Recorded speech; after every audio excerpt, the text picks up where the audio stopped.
and acknowledge I've done wrong. What have I gained by sin, he said, but hunger, grief, and fear? My Father's house abounds in wealth, and I'm a starving here. I'll go back to my Father's house. I'll fall down on my face, saying I'm unworthy to be called your child. I'll just take a servant's place. I think I'll go back home. I think I'll go back home. I believe I'll go back home and acknowledge I've done wrong. My Father saw me coming. He met me with a smile. He threw his arms around me, saying, here's my wandering child. My Father told his servants, go and kill the fatted calf, and let us all be merry, for my son's come home at last.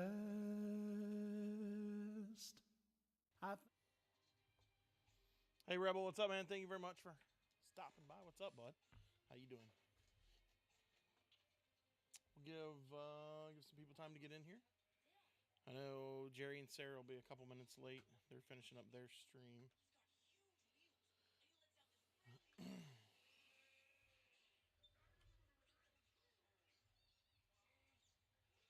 Doing all right? All right. Cool.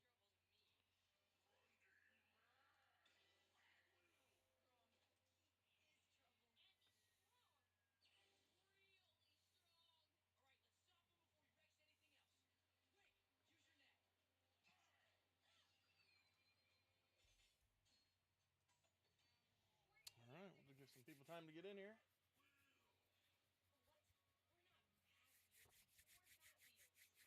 Rebel, thank you for the follow, man. I appreciate that.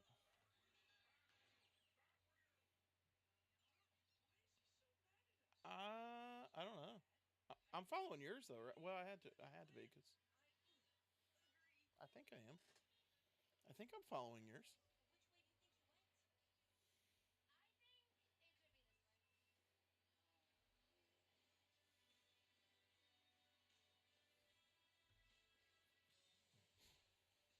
I have to look on my computer because I have my alt account is on my phone, so it don't do me no good to look on the phone. But it's all good. You're following it now, so that's all that matters.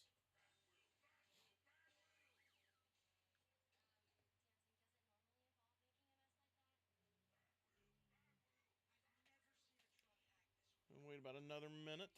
Give people to get time to get in here. Just another minute.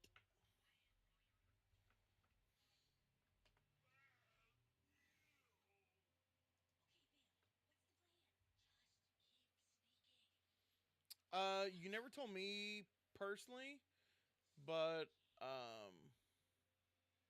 you mentioned it in the interview thing the other night. Um,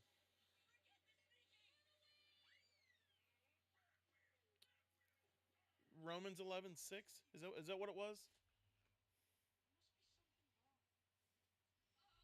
Am I right on that? I remember you saying.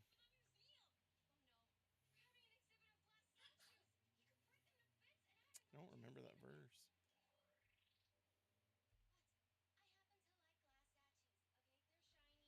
Okay.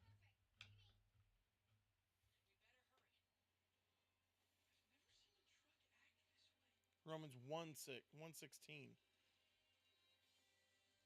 I got that part wrong. I don't remember.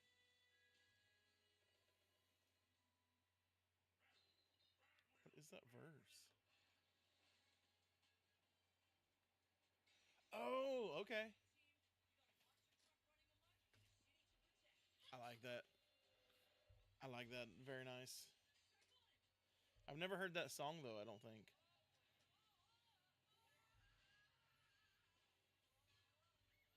I'll have to check out that song.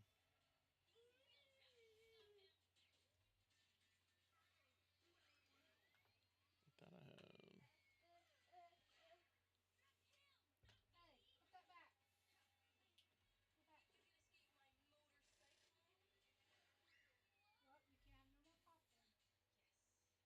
I will.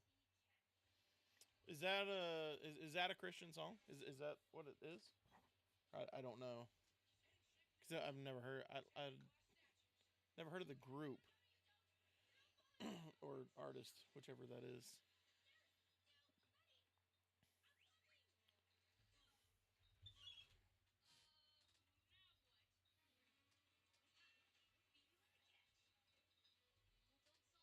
Christian rap, okay.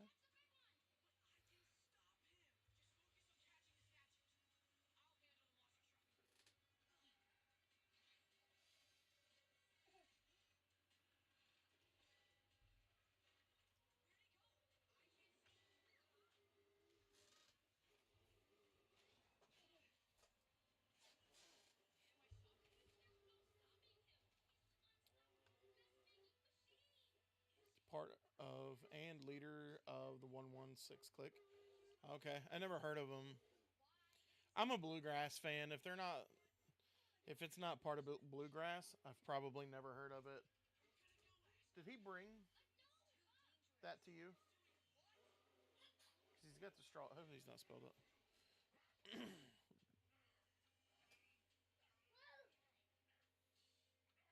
Of Reach Records. Okay, I never heard of that. Well, I never heard of Reach Records either. If it don't have anything to do with bluegrass, I probably don't know a lot about it. Unfortunately, that's kind of that's my stuff. I like the old gospel bluegrass stuff. It's not bad though. We might add that to the playlist.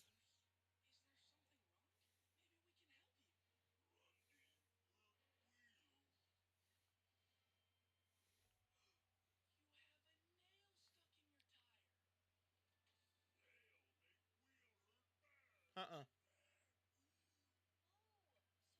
No.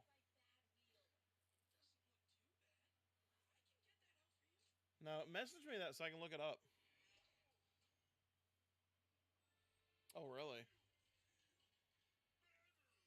I may have I may have heard of it then and just not realized it.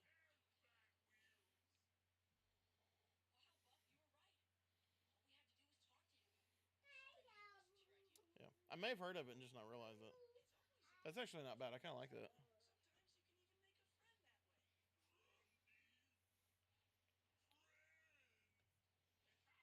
I have an appreciation for all different kinds of music, so like as long as it's mostly Christian, I like rap, rock, you know. Every once in a while you just kind of need to hear a little something like more upbeat or something to get the blood pumping, but like my all-time go-to is the bluegrass. So, of course, for me that does get the blood pumping, but not everybody's like me. I'm weird. I'm unique or something. I think my wife goes with weird more than unique.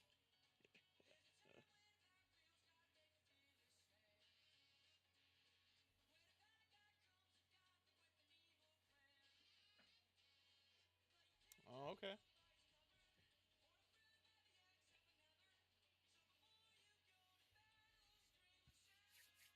Yeah, just send that to me so I can. I'll want to look it up and check it out. That'd be kind of neat. That'd be really neat. Oh, la la la la. Okay. All right. Let's. All right, we're 10 minutes in. Let's go ahead and get started. Um. So last week we went over Matthew chapter 10. We talked about.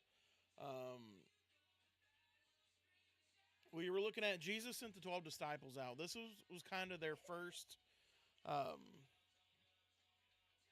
don't know if you want to call it a test.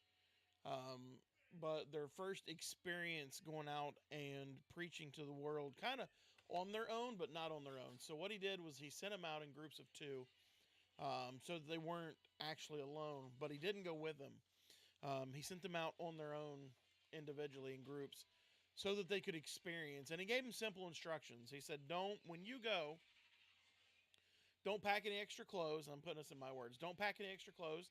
Don't pack any food. Don't take any money with you. The clothes that you have in your back, the staff that you got in your hand, take that and just go.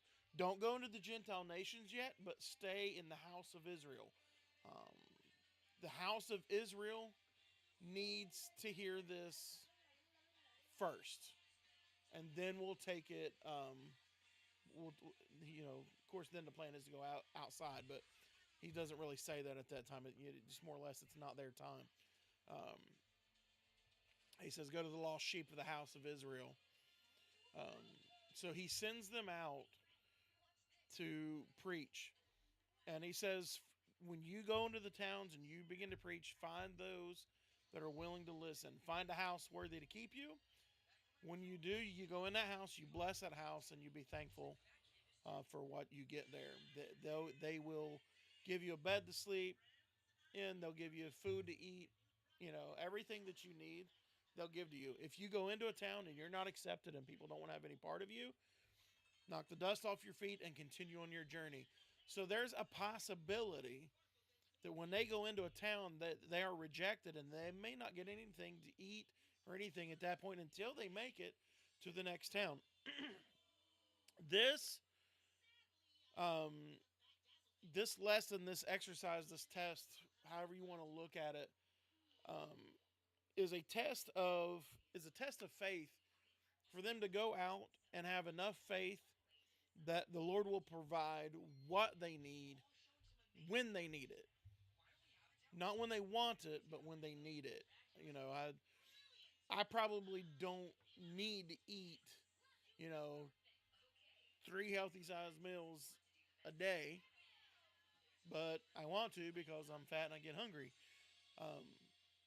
In necessity, I could definitely survive off smaller portions, less food, probably healthier choices too.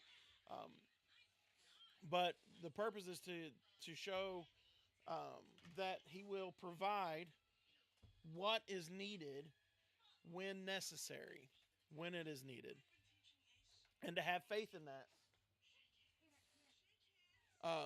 So he says, go out, and don't forget that while you go out, while you're out there, there's going to be persecutions coming. You're going to deal with people wanting to argue, wanting a confrontation. They're going to scourge you. They're going to want to hurt you.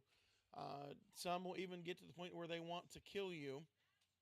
And they're all doing this for my name's sake. And he says, and realize that you're no better than me. If they want to execute and persecute me, they're going to want to execute and persecute you for preaching in my name. It's just how it is. That's what's going to happen. So be prepared for that. And he tells him, he says, listen, I came to cause division. The purpose is to separate. Now you're like, well, Jesus is love and expresses love and all the love. And he's all about love, and we're supposed to show nothing but his love. Yes, that is true. But Jesus came to cause division. He came to separate the sheep from the goats. He came to separate the followers from those that refuse, the willing from the unwilling, faithful from the unfaithful. This will divide villages, towns, people, families. It will divide people right down the middle because they will go opposite ways. Look at how many different homes, how many homes there are that you have only one adult or one parent in the household that go to church that's saved, while the other one doesn't. And those households usually end up with the one that's not saved persecuting, bad-mouthing, and trying to discourage the one that is saved that's trying to go to church and live for the Lord. they're separated. They get separated. They become separated. It's a division in the household. So he says, go out. You're going to experience this. Beware of this. This stuff is going to happen.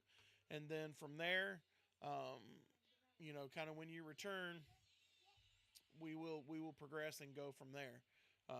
So that's what we've seen in chapter 10. That's what we're kind of looking at. So now we're going to get into chapter 11 here. And we know that John the Baptist is out there. He's been preaching, and John the Baptist has his own disciples. Not declaring that he is the Messiah or anything like that. He's just simply preaching about the kingdom of heaven and salvation. And he's got his own disciples that he too teaches and continues to go out. Disciples are students. You and I today are disciples. We are students of Jesus Christ. We are learning about the kingdom of heaven, but in the same aspect as that we are disciples, we are apostles. We are also ministers, where we take what we learn, we take what God gives us, and we turn around and we express it and we give it to others and show it to others. So we play more than one role in the family of God. We have a lot that we need to do. So we get there and we become the apostle or the disciple, and we become the minister as well. So John the Baptist has his own, and he sends his to see Jesus. So it says, and it came to pass that when Jesus had made an end of commanding his 12 disciples, he departed thence to teach and to preach in their cities. Now when John had heard in the prison the works of Christ, he had sent 2 of his disciples. And he said unto him, art thou he that should come, or do we look for another? Are you the Messiah that we're preaching about? Are you the Savior that's coming, that we're telling people about? Or is there another that we need to look for? And Jesus answered and said unto them, go and show John again those things which ye do hear and see. The blind receive their sight, the lame walk, the lepers are cleansed, the deaf hear, the dead are raised up, and the poor have the gospel preached to them. And blessed is he whosoever shall not be offended in me.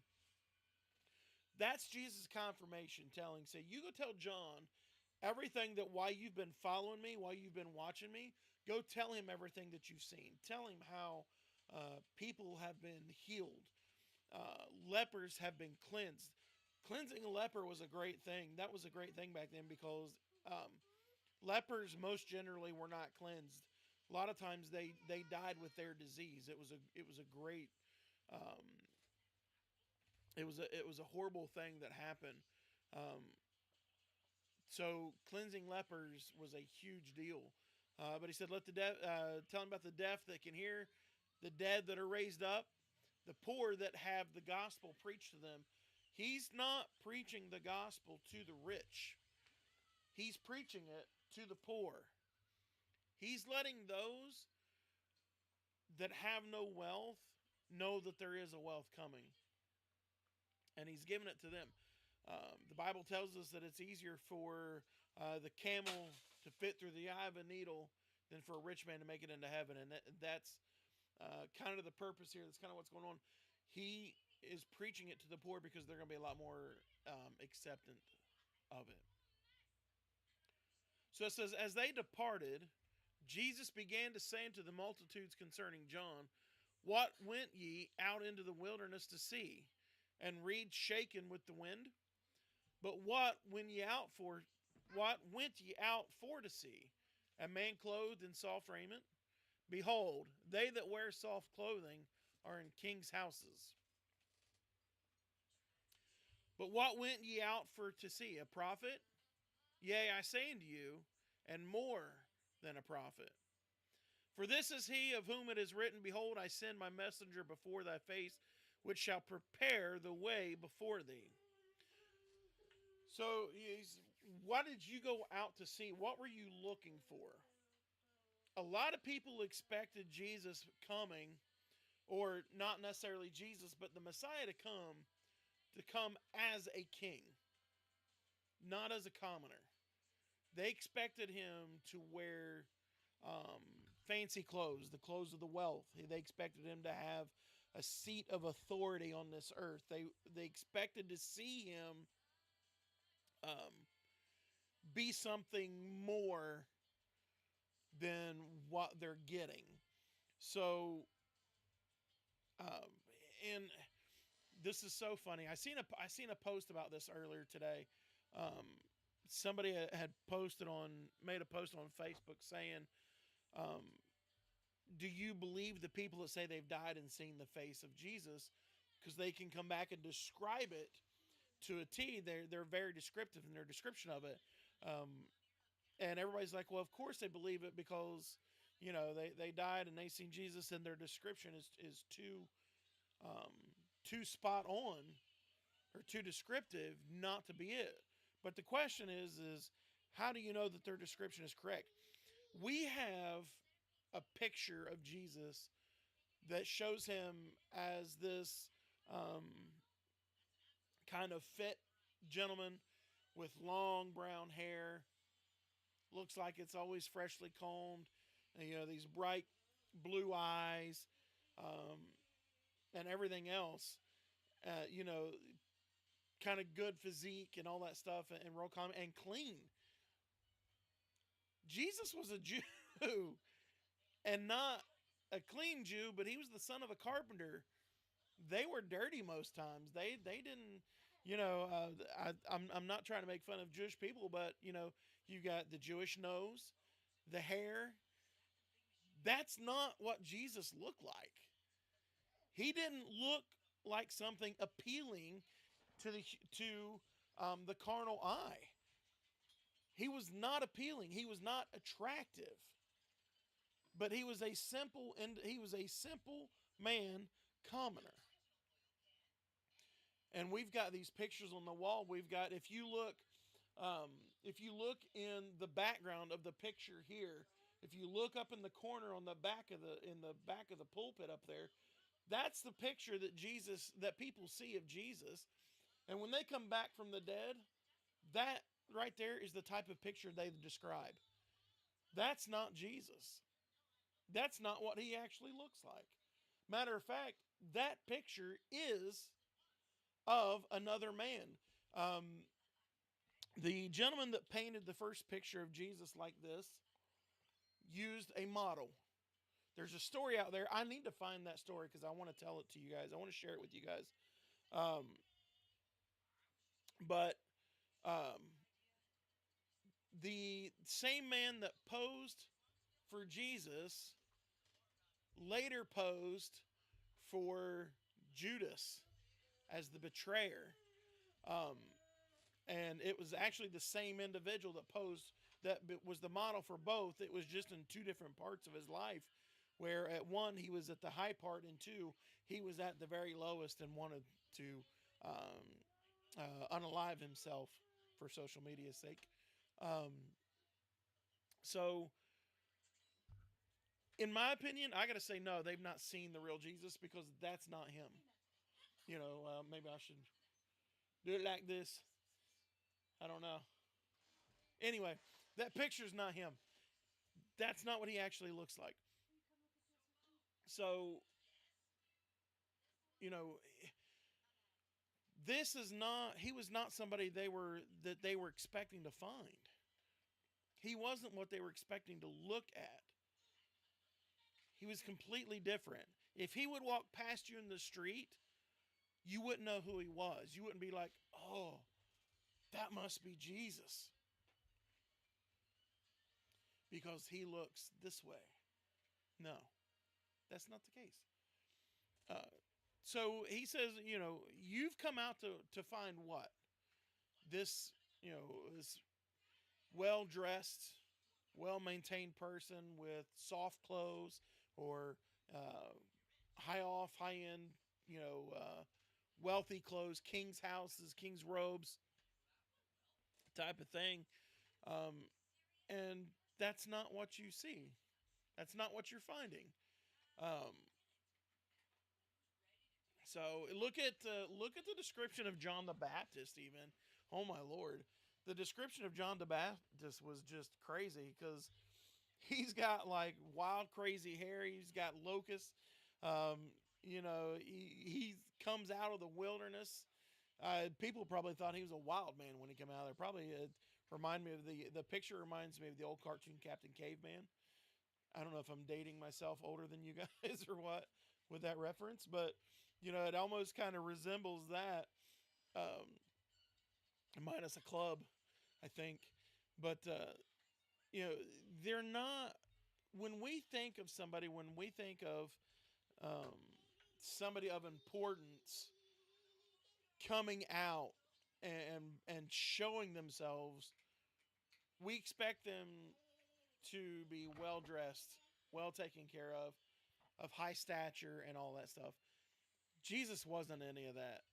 He didn't need to be any of that. John the Baptist, the one that was sent before, that was supposed to spread the word that the Messiah was coming, and you begin to pave the way for him. He wasn't anything like that. These were common people. They were common men like you and I. There was nothing uh, special physically or earthly about them. Everything that was special about them was spiritual. What they brought, spiritual. That's what was special. So, um, you know, he kind of questioned. He says, "Verily I say unto you, among them that are born of women, there hath not risen a greater than John the Baptist." This is him giving John some props, because John was a great prophet for the Lord. He was a great apostle for the Lord. He was very good. Notwithstanding, he that is least in the kingdom of heaven is greater than he. And from the days of John the Baptist until now, the kingdom of heaven suffereth violence, and the violent take it by force. For all the prophets and the law prophesied until John. And then if ye will receive it, this is Elias, which was for to come. He that hath ears to hear, let him hear. And anytime you see that, he that hath ears to let him hear, that lets you know that not only is it for them and their time, this is for us too. Anybody now that wants to hear, this is for you. You need to hear this. Okay? He says, "But whereunto shall I liken this generation? It is like unto children sitting in the markets and calling unto their fellows, and saying, We have piped unto you, and ye have not danced. We have mourned unto you, and ye have not lamented. For John came neither eating nor drinking, and they say that he hath the devil. The Son of Man came eating and drinking, and they say, Behold, a man gluttonous, and a winebibber, a friend of publicans and sinners. But wisdom is justified of her children." John came out of the wilderness with nothing. And, they're saying that he's possessed with a devil. He's devil possessed because of the way he comes out. Jesus comes out, and he's, we'll call him normal, regular. And he's gluttonous and a winebibber. He's a drunk. He's a slush. He's friends with sinners. He sits with people that nobody should associate with, especially people of faith or of the church, because the chief priests and the Pharisees, Sadducees, they wouldn't have anything to do with these guys. They wouldn't communicate with them. But he says, "Wisdom is justified of her children." So then began he to upbraid the cities wherein most of his mighty works were done, because they repented not. He's preaching, they're not listening. They might be hearing, but they're not listening. "Woe unto these, Chorazin, woe unto these, Bethsaida. For if the mighty works which were done in you had been done in Tyre and Sidon, they would have repented long ago in sackcloth and ashes." If these cities would have seen what had been done, they would have already repented. You guys are still headstrong. You're stubborn. So he says, "Woe unto you." But I say unto you, it shall be more tolerable for Tyre and Sidon in the day of judgment than for you. Talking about the desolation, the damnation that's going to come, the destruction that is going to happen for those cities. He said it will be more tolerable. And Tyre and Sidon were cities kind of like Sodom and Gomorrah. They were kind of living in the same way. They were just as bad, and they were destroyed. They were wiped off the face of the earth. So he says it had been more tolerable for them than what it's going to be for you. So that's how bad. That's how bad it is to reject Christ and what he's saying. That's how devastating it's going to be. He says, and though Capernaum, which art exalted unto heaven, shall be brought down to hell, for if the mighty works which have been done in thee have been done in Sodom, it would have remained until this day. But I say unto you that it shall be more tolerable for the land of Sodom in the day of judgment than for thee. If Sodom would have seen the same works that was done in Capernaum, Sodom would still be standing. Sodom and Gomorrah, those two cities were wiped off the map. My understanding is where those cities stood is still a desert area. No crops or anything will even grow there to this day. That's my understanding. There were some people that had come to a church that had been over in that area, and I guess that was part of like their tour of the area. They were shown that and shown how they were like that. So that's secondhand knowledge. It's not something firsthand, just so you know. I would assume with them coming to the church like that, testifying the way they did, that it was true. But, I ain't going to tell you it's the gospel. I was just say that's information that was given to me. So he goes, at that time, Jesus answered and said, I thank thee, O Father, Lord of heaven and earth, because thou hast hid these things from the wise and prudent, and hast revealed them unto babes.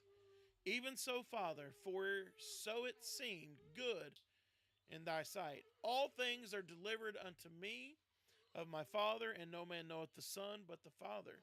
Neither knoweth any man the Father save the Son, and he to whomsoever the Son will reveal him. Come unto me, all ye that are labor and heavy laden, and I will give you rest. Take my yoke upon you, and learn of me. For I am meek and lowly in heart, and ye shall find rest unto your souls. For my yoke is easy, and my burden is light. Ad, and we are back. I know, I hate that Twitch has the ads. Ugh, I wish I could turn them off. I would.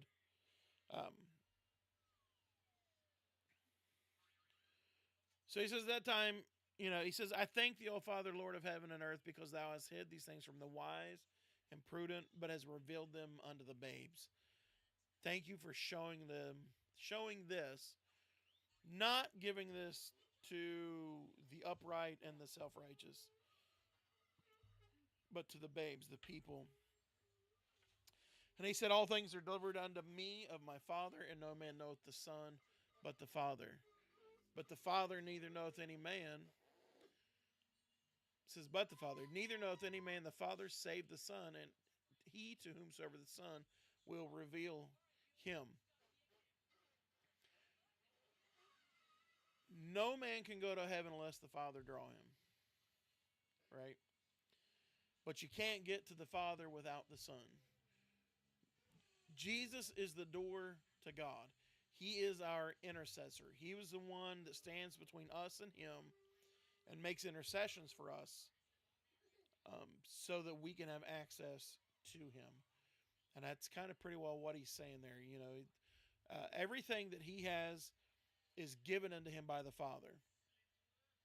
And no man knoweth the Son but the Father. And neither will any man know the Father without the Son. I've heard people say this, that um, they completely wipe out the Trinity, that there is no Trinity, there is no Father, Son, Holy Ghost, that they are just one. There is no separation of the three, and it is all one. That God is what He is, his title, Jesus is His name, and Holy Spirit is what He is. That is false. It is a Holy Trinity. Yes, they are one, but in the same essence, they are three. Well, that don't make sense. Yes, it does. It absolutely makes sense. All three parts of the Godhead have a purpose. So God the Father, Jesus the only begotten, and the Holy Ghost, all three have a part to play. And their parts are separate parts. Even though they are all a part of God, they are also, in essence, three parts. So, the Trinity is legitimate. It is there, and we will talk about it as we go. But that's kind of what he's saying. He's like, anything that the Son does or has the Father give him, nobody can get to the Father without the Son. You have to go through Him to get there. He will draw. You will search for the Son and find Him, and He will open the door and give access to God. But he says, "Come unto me, all ye that labor and are heavy laden, and I will give you rest." All of you that are sin sick, all of you that are burdened down, all of those that the devil has just taken the weight of the world and thrown on their shoulders, and is doing their best to beat them down and browbeat them and keep them from ever trying to look up or do something good for themselves or try to live a better life, come to me. I will give you rest. How? He will take the weight of your sin. Because what He's going to do is He's going to take that sin and He's going to hang it on the cross. He's going to cover it in His blood. He's going to wash it clean. We're going to read about that. But He says, I will give you rest. He says, take my yoke upon you and learn of me. For I am meek and lowly in heart, and ye shall find rest unto your souls. My yoke is easy and my burden is light. He will not. And I know there are struggles. I struggle today. I've been on this path for 15 years since I first got saved. There are struggles, and there are days that feel really rough and feel hard to handle. But what I've realized coming through those valleys, coming out of those, and getting back on the mountaintop is that no matter how tough they felt, no matter how hard it felt to go on, Jesus was always there with me, and I never had to bear more than I could handle. He helped pack my load. In reality, He carried me and my load on His back is what He done. I love the poem. I don't know if you guys have ever seen it. The Footprints in the Sand. And what it is the picture of the beach. And you see the water and you see the sand. And you see in the sand, you see two sets of footprints walking. And then in the middle, you see where it goes down to just one set of footprints walking. And then all of a sudden you see two sets again towards the end of it. And the guy says, it was a guy there, and he was talking. He says, I see where you were walking with me when times were good, but why is it that all of a sudden when times got bad that I only see one set of footprints until I was past the hard times, and then it's back to two? Why did you leave me for that period of time? And the answer we given was, that's not when I left you, but that's when I carried you through. So when he thought that he was alone, in reality, Jesus was carrying him through the valley, through the hard time, through the toughness. He didn't have to bear the load. Jesus was bearing him and the load and walked him through it. got him completely through it. So I like that poem. I like that visual. So that's what he's saying. We'll never have to actually bear more than we can handle. It'll feel really tough, but in reality, through him, we're strong enough to handle this. We can do it. We need to be able to handle our loads and walk through the valleys to learn through them. He can't just pick you up and run you through it and you never have to have a bad day, because you never learn anything that way. And we need to learn that we are strong. We need to learn that we do have strength in Christ, and we need to learn to rely on him in those dark times. Not just to rely on God in the light when things are going great and when things are good, because we fail to respect him and remember him in those times. But we need those valleys. We need those trials. We need those tests to remind us that we do need him, but also to teach us that through him, we are strong enough to handle things. We can do this. So he's not going to completely wipe out. You're not gonna walk through life because you accept Christ without any trial. That's just not how it's going to work. Um, it's not going to be unicorns and rainbows and sunshine and tulips and daisies all day. There's going to be cloudy days. There's going to be rainy days. But you're never alone. He's always with you. He's always there. He's walking with you. He's protecting you. He's leading. He's guiding you. When the path looks faint and you can't see where to go, the fog gets thick, he's that light that shines where you should be walking. So, he says, come to me and you'll find rest. And that's more or less what he's saying. So,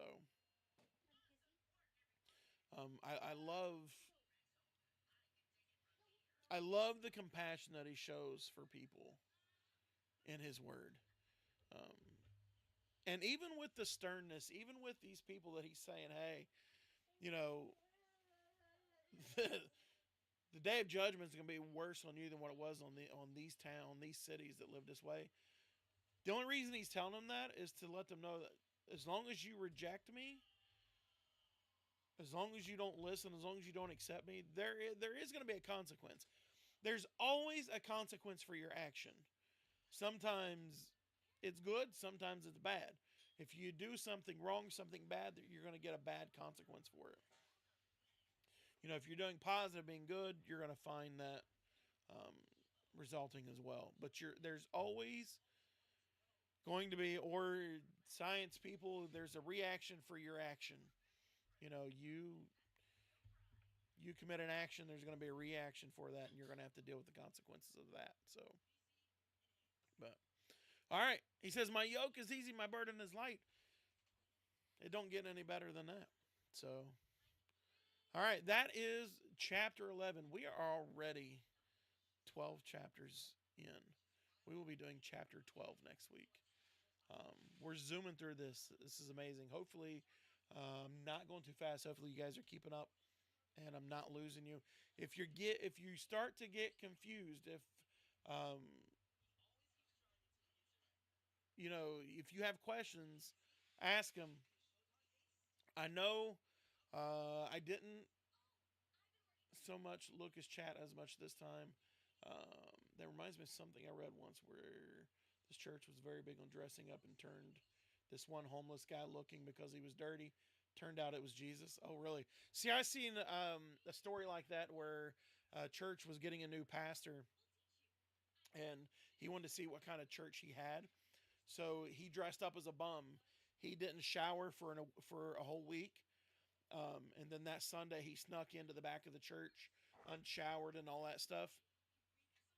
And sat back there, and the church had persecuted him, talked about him, and even asked him to leave. And then at the end of the service, he got up and walked to the front and introduced himself as to who he was, and let them know that their actions were wrong. That's not how Christian people should act. So,